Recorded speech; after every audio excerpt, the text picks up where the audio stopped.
nasty, disgusting sprayed edges. I got cast in my very first show. I was going through it. I hate them, they're so ugly. I love an olive. You're welcome for the gift.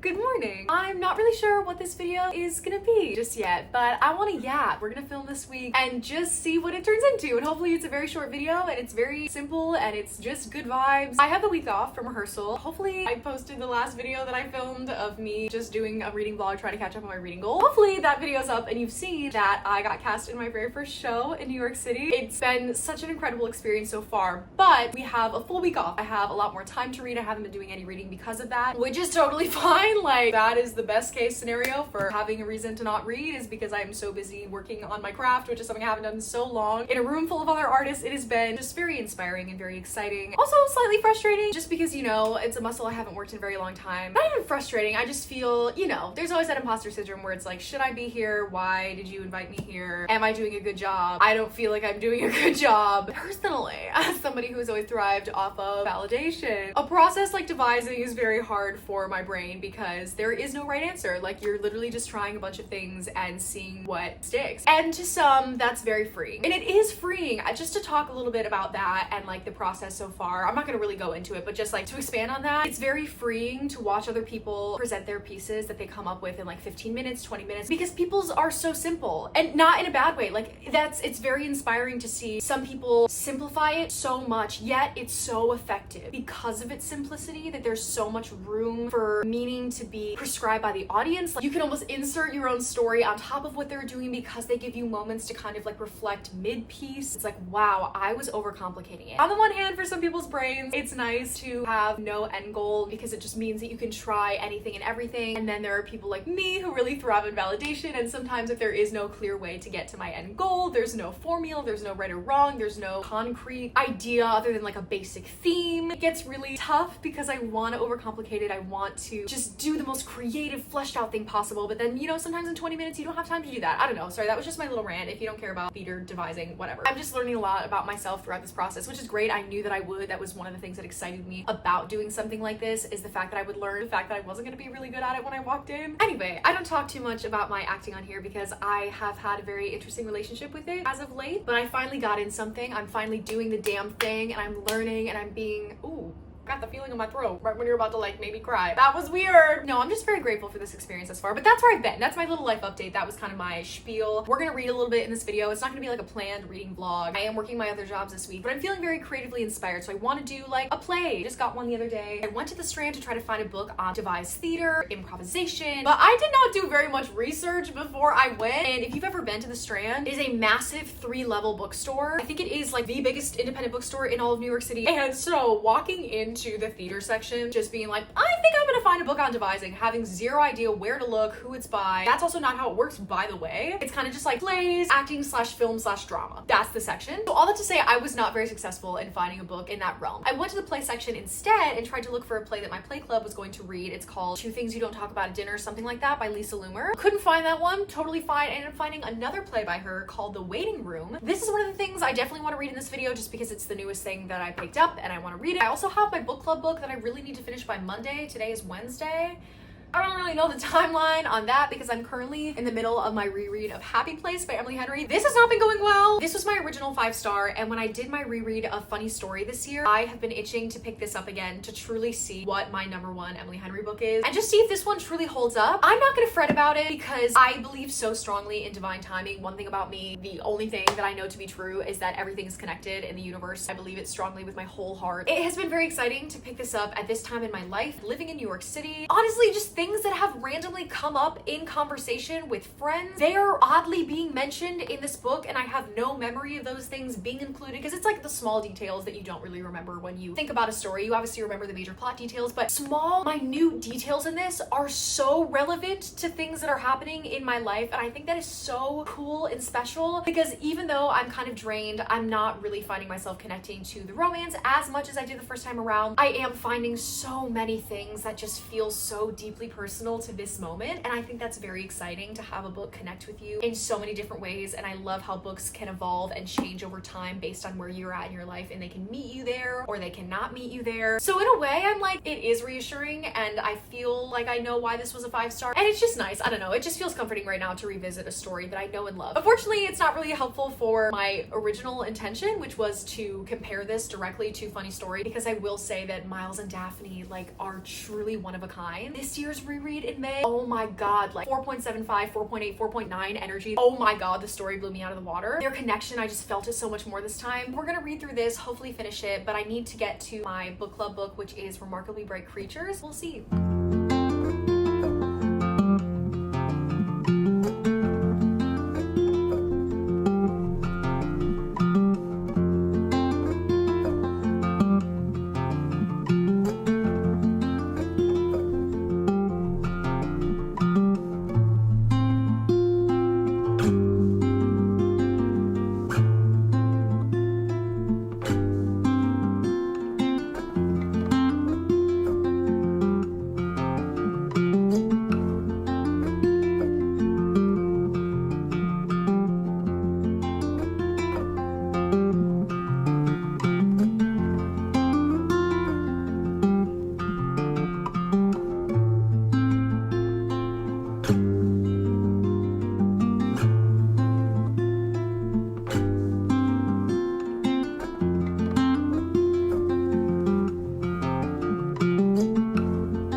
Now's my time to shine. Hey, just got back from work. I just wanted to do a little check-in. I got some snacks, lit a candle, cozy, string lights are on. My boyfriend and I went to Trader Joe's yesterday. We restocked all of our snacks. I got something new. They're green olive flats is what they're called. This one has a ton. And if you know me, I love an olive. I got the little avocado mash container from Trader Joe's, which I love. I am not a fan of guacamole because I don't like onions. I will eat onions if they are undetectable in whatever it is that I'm eating, if they are stir fry onions, if they are in soup. If they are not cooked down to absolute mush, I really don't like them. My point being, I am not a guacamole girl because I don't like tomatoes, although I will eat tomatoes, and I really don't like onions. And I also really don't like cilantro. So honestly, guacamole is just like my worst nightmare, which is hilarious because I love avocado. So when I realized that they have avocado mash, which has the lemon juice and sea salt in it, I was so excited because I don't want to mash my own avocados. I hate doing that, and I know that's so stupid, but I'd rather buy it. I'm really bad at buying a good avocado, or like buying it to where it's not ripe and then having it sit on my counter for the perfect amount of days so that it gets ripe by the time I need to use it. Usually they just go bad sitting on my counter and they get too mushy and they're moldy, and it pisses me off and I throw them out. So when I realized this is a thing, that made me entirely happy. I have a Colby Jack cheese stick, my favorite. Yeah, this is girl dinner. And to finish it off, we have a new flavor, a new to me flavor of Trader Joe's sparkling water. This is the green apple flavor, and I figured that it would be very fall, so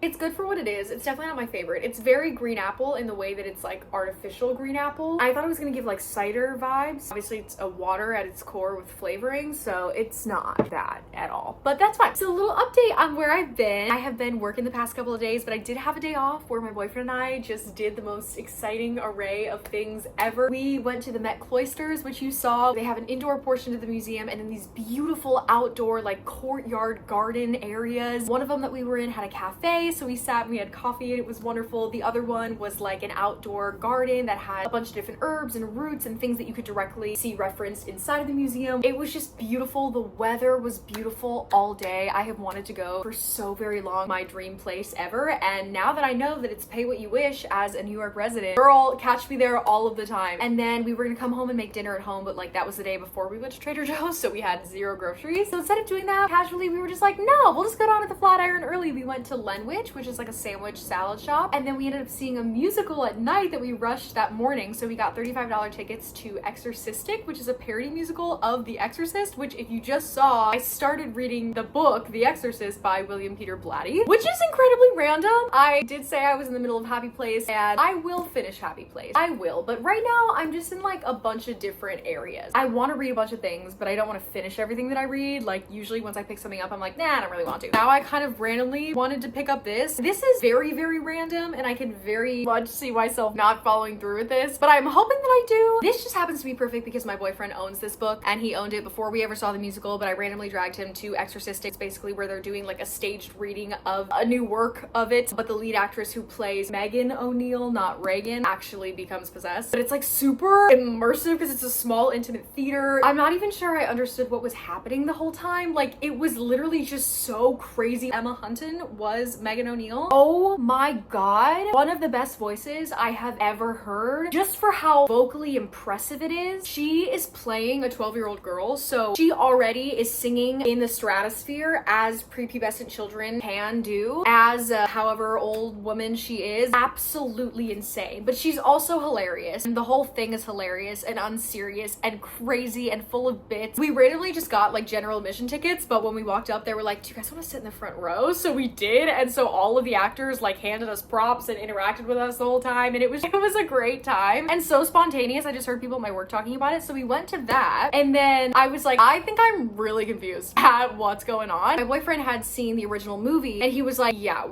I need to show you the actual movie. So we watched that last night. We made a little dinner. My boyfriend, the chef that he is, made carbonara, and we ate that and we watched The Exorcist. It was crazy. I'm so glad that I saw it. It is so impressive being a movie in the 70s. When he pulled this from his shelf again, I was like, I forgot you own this. I really don't want to read Happy Place. Let me read this. I'm currently on page 53. I'm enjoying this. It definitely took me a second to get into last night. The prologue, I don't want to say it's written confusingly, but like it is a little bit. I don't feel like I'm too stupid and just saying that. Like I really do feel like his writing takes a hot minute to get into, but like once we got out of the prologue, got into like the story of the mom who's a famous actress and her child, that story is making sense. It took me a good 20 minutes last night to get to page 2. Like honestly, I was going through it and I almost DNF'd right there, but I'm glad that I pulled through because it is reading so much better. Good morning. I just made my second cup of morning coffee. Peep the Sunset Boulevard mug. Today is Monday. I have the day off. There were no catering shifts to pick up for today, so I will not be working. My Broadway job is off because Monday's a dark day, so I was supposed to have book club later, but I did not finish or even start Remarkably Bright Creatures, so we won't be going to that, unfortunately. I will end up reading it because I do really want to. I was part of the group that actually voted for that pick for this month, but then I just never got around to reading it, so that was on me. The only thing I really want to do is go to HomeGoods. I don't want to get a ton of fall decor because I'm very aware that I don't need a bunch of fall decor. One, I have nowhere to store it when it's not fall. It just sits up all year long, which you've seen in so many of my videos. I still have my blankets, I have my hanging pumpkin garland, so I don't need anything more that I'm gonna try to have to find a place for when it's not being used. I really just want to get dish towels. I don't have any cute fall dish towels, and I just want to put something in here to bring fall into the space. I definitely want to get like 2 max fall candles. I have a little bit left over from last year, so like I really don't need a ton more. And last year for my birthday, my family actually got me massive jars of the pumpkin pancakes from Target, which is like my favorite fall scent. I am obsessed with it, but I feel like that is the one thing that I like to do every fall is get a new fall scent. So like I'm gonna browse, see if there's something really intriguing. I do want to get a candlestick as well, a candlestick holder, because we ended up using the one that I got from HomeGoods last year for my boyfriend's movie that we filmed in July, and then we accidentally left it at the Airbnb. So that is in someone's house in Conesville. You're welcome for the gift. Definitely want to get that, and I want to get a better one too, because every single time I burned a candlestick on it, the wax would drip down the sides of it, and the little base just like wasn't big enough to catch any of the falling wax, so that it would get all over my windowsills. And I still have candle wax dried onto my windowsill that I've scraped so many times with like old gift cards, butter knives, and the more I do that, the more the actual paint underneath comes off, and I'm kind of over it. Just something fun in fall, especially because my birthday is next month. I'm a Libra to my core, and I want to have people over to our apartment. I just want to have it be a gorgeous, whimsical fall wonderland in here, but like in the most minimalist of ways, because I really don't have that much money to spend on stuff,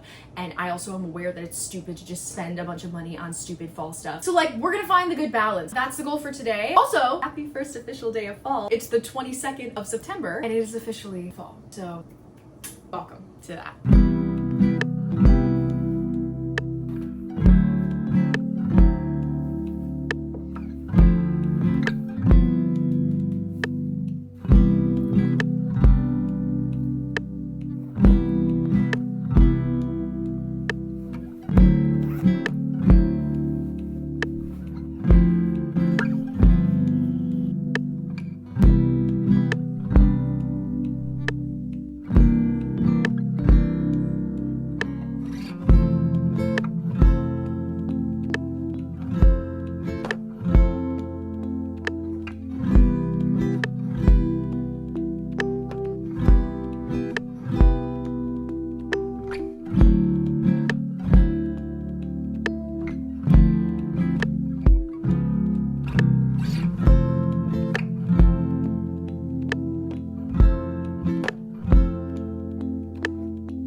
Hi, small mini update. We have a book update for you. I am now on page 89, which is the beginning of part 2, titled The Abyss. Nope, it's actually called The Edge. Loving this so far. Loving this. It's cooking. We're cooking with gas now that we're in the actual story, and the most compelling thing about this story are the characters. Love them. It's a big cast of characters too. We have the mom, we have the child. We're from the mom's perspective, the whole story, but we have her, we have the child, we have her fun servants. There's 2 of them. We have the director of her movies because she's a famous actress in the 60s. We have the main priest who's going to be like the big guy in the end. His name is Father Karras, but we also have a couple other priests as well. Great, loving it. I was supposed to have rehearsal today from 1:30 to 7:30, but that got canceled, unfortunately. Today I've done a lot of editing for this specific video. That's a little clip of me that you probably just saw. For the rest of the day, I'm going to be doing a little bit of research on Philadelphia because my boyfriend and I have our 4-year anniversary coming up on October 27th, and we want to take a little trip that's like somewhere kind of close to the city, and I think it's like an hour 30 train ride or something like that. When we went to the Met Cloisters, it honestly kind of changed our opinion. It changed my opinion a little bit, and I was like, I don't really want to go to an Airbnb and just relax and chill out. That's like, my boyfriend and I are such homebodies, not that you care, but my boyfriend and I are such homebodies that we love to relax. We do that so much here anyway. Ever since we did that, I was like, I want to get back to exploring. I want to have new experiences. I want to go and just find a couple things to do there that we can book the hotel soon because we are now almost a little over a month out. And I'm also going to quickly go back to the same exact area that I went to yesterday to Home Goods to return the only other thing that I bought. So I didn't do a haul because I only got 2 things. I got the dish towels, which I did show you, and then one other thing that I am absolutely returning. I fucking hate them. They're so ugly. They're literally so ugly. So I told you I needed candlestick holders. And I'm gonna say this, they're cute. Obviously I bought them because I thought they were cute. They're cute. And if you own these, no hate. They were $6.99 each also, so I was like, okay, perfect, pretty cheap. I love a pumpkin. I have 8 million pumpkin things. Clear, like just obviously right out of frame there. I have 8 million pumpkin things all over my house. So I am not mad, except for when I put the candlesticks in them. Like, this is not giving. This on a windowsill is not, it's just not. It's so bad. I'm going back to return these and exchange them, not exchange, but I'm gonna go get a different candlestick holder that I liked yesterday. It's bigger, it has 3 sticks, but it has like little hands that are holding each of the candlesticks. And I just think it's cute. It's like half creepy and fun for fall, but it's also like not entirely spooky or fall themed to the point where I can't have it up year round. We're gonna go back to exchange that. There's a Target in the area. I'm gonna go get a new laundry bag for my boyfriend because we did laundry yesterday and his broke. There's also a Trader Joe's right in that area as well, and my boyfriend and I ate up, left no crumbs, all the snacks that we bought literally a couple days ago. I need more of those olive flats. Literally later that night, I turned on the Great British Baking Show, devoured all of them in the whole pack. I don't feel good about it, but I had a good time while I was eating them. So I'm gonna get more of those, but that's on the docket for today. That's what's happening. And then tomorrow I have a double, the next day after that I have a double. So honestly, I might just keep reading, update you casually, and then probably just end this here because I have nonstop work and rehearsals every single day for the next week and a half, and I doubt I'm gonna be doing very much fun things. So this is probably where like the daily vlog stuff will end. Thank you for bearing with me so far. I have obviously been editing as I film these things, and I have been yapping so much. I am so sorry. Anyway, we're gonna do that. Also, low-key skin update on the Accutane. The silence is deafening.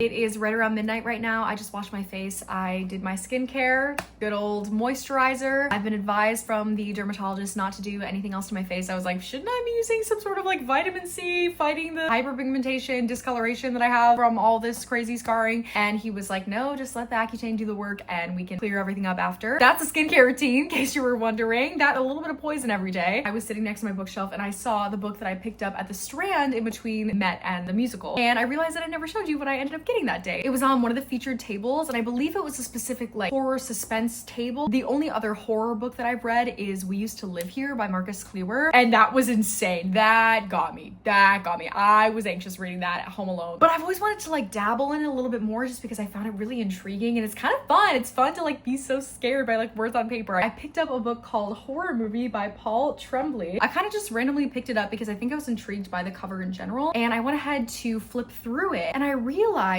inside the book there's like script pages. It looks like it is straight out of a screenplay, which I thought was so exciting. It looks like in June 1993, a group of young guerrilla filmmakers spent 4 weeks making Horror Movie, a notorious disturbing art house horror flick. Only 3 of the film scenes were ever released to the public, but Horror Movie has nevertheless grown a rabid fan base. 2 decades later, Hollywood is pushing for a big budget reboot. The man who played the Thin Kid is the only surviving cast member. He remembers all too well the secrets buried within the original screenplay, the bizarre events of the filming, and the dangerous cross lines on set that resulted in tragedy. But the thing, my bae just got home. Nothing I was filming for YouTube.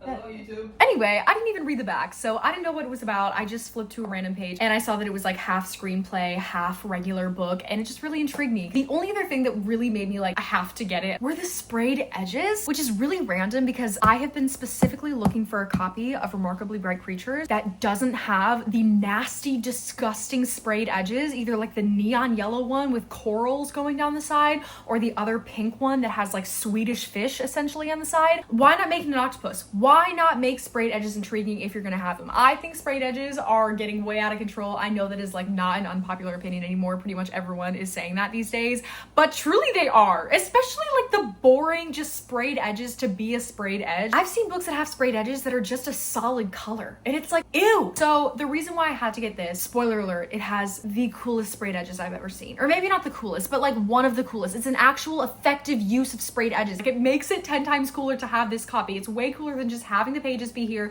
because it looks like a little film strip. And not only that, but at the bottom of the film reel you see these 2 little, what are those, was that a frame, I guess, of the little man here? Anyway, I just want to show you that because I thought it was really cool, and it is the newest purchase that I have that is being added to the fall TBR.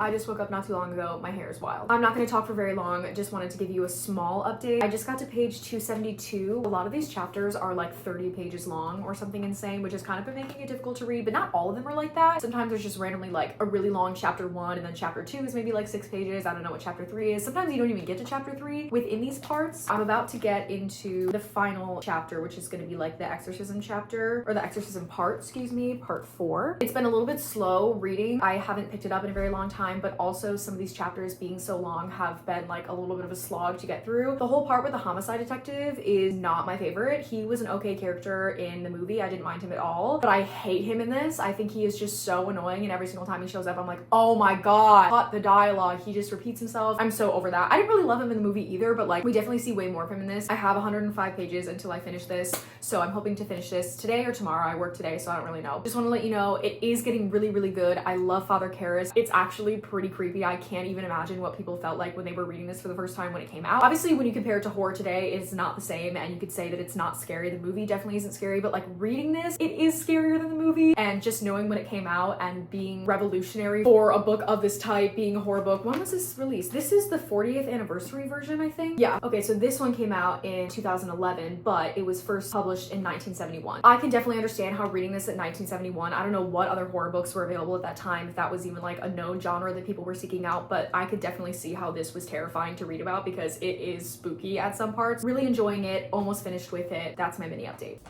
Let's talk. Finally, after honestly what was like 2 weeks, I finished The Exorcist by William Peter Blatty.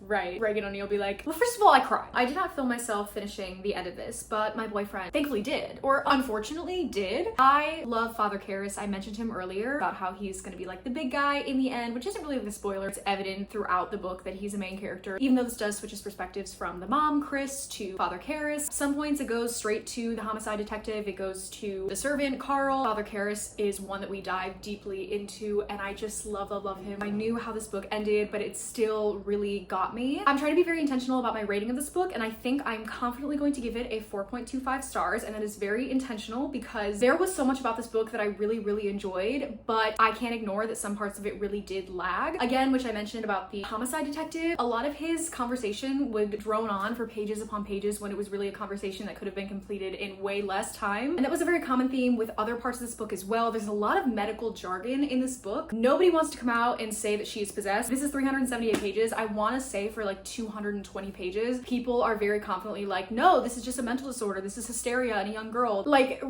Reagan underwent all of the testing that you could possibly think of in this book to be cleared for every single mental disorder, physical, like lesion on her brain they thought it was for a very long time. Like nobody wanted to come out and say, hey, this is a devil possessing a young girl or a demon possessing a young girl. So a lot of explaining from doctors, from Father Karras himself, who's a psychiatrist. We spend probably 20 plus pages in his perspective trying to deal with this anomaly he's been presented with as well, and it goes through all of his thought processes of like, maybe it could be this and could be this, and then he picked up this book and read about this one scenario in Siberia of a young girl who had this happen to her, so maybe it could be this, but then I don't think so. All the characters are dealing with some form of belief or non-belief, specifically Father Karras, who obviously is a Jesuit priest who very much doesn't think that he believes in God anymore. The mom is an atheist. This has a lot of commentary on religion, but there's also differing stages of people's faith that gets discussed in here. Like I said, nobody wants to come out and say that this is a possession. Like honestly, it's one of the doctors who was like, this is a not very well-known thing. We have run all the tests in the book. I have no idea what's going on with your daughter. Have you ever heard of an exorcism? Anyway, to spare you too much from getting into it, this was 4.25 stars. There was so much that I loved about this book. Such a strong cast of characters. There's also so much strong dialogue in this where we have character heavy scenes. Like there's a dinner party that happens in here and the dialogue is so fast and witty. The parts of this book that are good are so good and so bingeable, but you do have to suffer through some other parts that I personally didn't really mind. I do want to be fair in my rating of it, and depending on the person reading it, you might totally check out. I also loved the vibe of this book, and I can't really tell if it's because I saw the movie before reading this that I was better able to establish the atmosphere of this book or assert my own atmosphere based on what was included in the movie, because this takes place in like late winter, early spring months, but I think the movie is a beautiful fall movie. Like I was mesmerized by a lot of the establishing shots and just overall visuals, and so I kind of just put all of that amazing atmosphere that I saw into this book when I was reading it, even though this does take place around like early spring months. I would definitely recommend reading it. Can't imagine picking this up when it came out. I know that this gagged the girlies, and not in a good way. I thought this was way scarier than the movie because you're able to assert your own images to the descriptions in this book, and it does go into a few more scenes that the movie leaves out, or just goes into detail into a few more of the spookier moments. So this is definitely a great horror book on possession. I have nothing to compare it to, but I can understand why this is a classic for a reason. The story is just so gripping. Thank you so much for watching this video. We're gonna end it here. I didn't unfortunately read the play, which I literally always do, but I will be reading it soon because it's a play and it's so short to get through. I need to do it, but I'm sorry I didn't do it in this video, but I hope you enjoyed my first ever like weekly vlog to further propel us into fall. Right now, as I'm finishing this, it is October 4th, so the month is already very much underway, and I have so much to get to that I feel like I can really only read in October because this is when the vibes are right. Happy October, happy fall, happy Libra season. The weather change of the season could not be more beautiful already, and I hope you're experiencing that and loving it as well. I will talk to you guys later. Bye.